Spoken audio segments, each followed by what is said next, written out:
రామకృష్ణ ఆశ్రమంలో సిస్టమ్ ఎలా ఉంటుంది అంటే, మీరు ఎలక్ట్యూషన్ కాంపిటీషన్ అటెండ్ అవ్వండి, అలాగే క్విజ్ ప్రోగ్రామ్ దేనికైనా అటెండ్ అవ్వండి, వాళ్ళు ప్రైజ్ అంటూ విడిగా ఏమి ఇవ్వరు.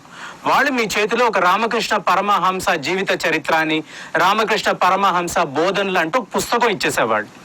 ఇలాగ నా 4వ తరగతి నుంచే నేను రామకృష్ణ పరమహంస గురించి చదవడం అనేది చాలా ఎక్కువగా ఉండేది. ఆయనకి సంబంధించిన ఏ పుస్తకం మా ఆశ్రమం వాళ్ళు ఇచ్చినా కూడా దాన్ని చాలా క్షుణ్ణంగా చదవడం అనేది అలవాటైపోయింది. ఇది ఎంతలా అలవాటైపోయిందంటే, నేను 8th 9th వచ్చేటప్పటికి మా ఇంట్లో చాలా భయపడిపోయారు.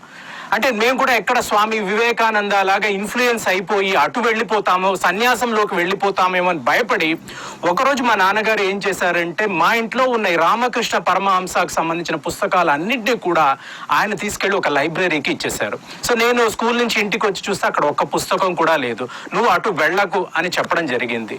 కానీ రామకృష్ణ పరమహంస యొక్క ఇన్ఫ్లుయెన్స్ అనేది మాత్రం మా జీవితంలో ఇవాళ వరకు చాలా చాలా ఎక్కువ ఉంది. మేము విడిగా ఏ గుడికి వెళ్ళడం ఉండదు, ఏ పూజలు చేయడం ఉండదు. మా వరకు అంటే రామకృష్ణ ఆశ్రమంలో చదివే ఎంతో మంది విద్యార్థులకు ఆయనే స్వయంగా దేవుడు. సో ఆయనే మేము మొక్కుతాము. ఆయన చెప్పిన మాటలు అనేవి అలాగా మైండ్లో పరిగెడుతూనే ఉంటుంది.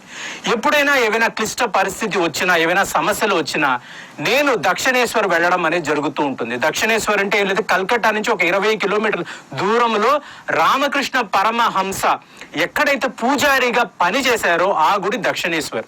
దాని వెనుక మీకు గంగా నది ఉంటుంది. దాన్ని హూబ్లీ రివర్ అని అంటారు. ఈ హూబ్లీ రివర్కి అటువైపు మీరు బోట్లో వెళితే మీకు బేలూరు మట్టి వస్తుంది.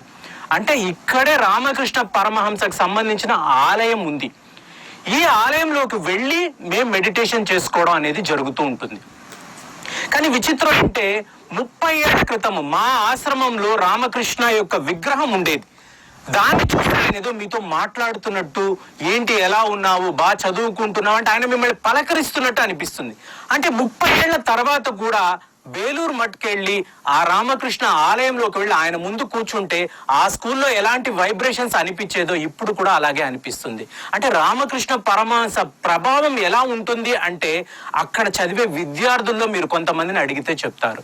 ఇంకా చెప్పాలంటే స్వామి వివేకానంద మొట్టమొదటిసారి రామకృష్ణను కలిసినప్పుడు 15 నిమిషాలు ఆయన ట్రాన్స్ వచ్చి కింద పడిపోయారు.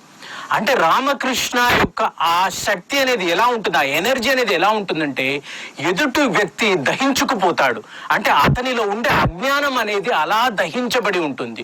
అంతటి పవర్ఫుల్ పర్సనాలిటీ శ్రీరామకృష్ణ పరమహంస. అంటే ఈ బేలూరు మట్లోనే రామకృష్ణ పరమహంస సమాధి ఉంటుంది. దానికి కొద్ది దూరంలో శారదాదేవి ఆవిడ సమాధి ఉంటుంది. అలాగే స్వామి వివేకానంద మార్టల్ రిమైన్స్ కూడా అక్కడ మీకు ఒక చిన్న మండపంలో అక్కడ వాళ్ళు ఉంచుతారు. సో మీరు వెళ్ళినప్పుడు వీటిని చూడవచ్చు. అంటే బేలూరు మట్లో వీళ్ళ ముగ్గురు సమాధి ఉండడం ఒకటే కాదు, ఈ ప్రదేశమే చాలా అద్భుతంగా ఉంటుంది. రామకృష్ణ పరమహంస జీవితం అనేది చాలా విచిత్రంగా ఉంటుంది.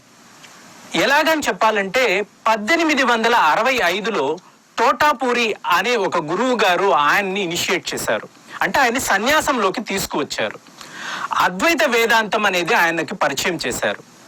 అలాగే వైష్ణవ భక్తి అంటే ఏంటి అనేది రామకృష్ణ పరమహంసకి చెప్పడం జరిగింది. దాన్ని ఆయన ప్రాక్టీస్ చేశారు. అలాగే భైరవి బ్రాహ్మణి అనే ఒక గురువు దగ్గర ఆయన తంత్రా నేర్చుకున్నారు. ఇక రామకృష్ణ పరమహంస దినచర్య అనేది ఎలా ఉంటుందంటే అందరిలాగా ఉండదు. ఆయన ఒక సూర్యోదయాన్ని అలా చూస్తూ కూర్చుండిపోతారు. అలాగే వర్షం పడుతుంటే వర్షాన్ని చూస్తూ కూర్చుంటారు. సడన్ గా ఆయన నిర్వికల్ప సమాధిలోకి వెళ్ళిపోతారు. అంటే ఈ నిర్వికల్ప సమాధి అనేది యోగాలో అత్యుత్తమమైన స్థితి. జాగృత అవస్థ, స్వప్నావస్థ, సుషుప్తి అవస్థ తర్వాత తురియాన్ ఇంకోటి అంటారు. అంటే ఈ స్టేజ్ ని దాటిన తర్వాత తురియాన్ వస్తుంది. రామకృష్ణ పరమహంస ఈ తురియా అనే స్థితిని చేరిపోయేవాడు.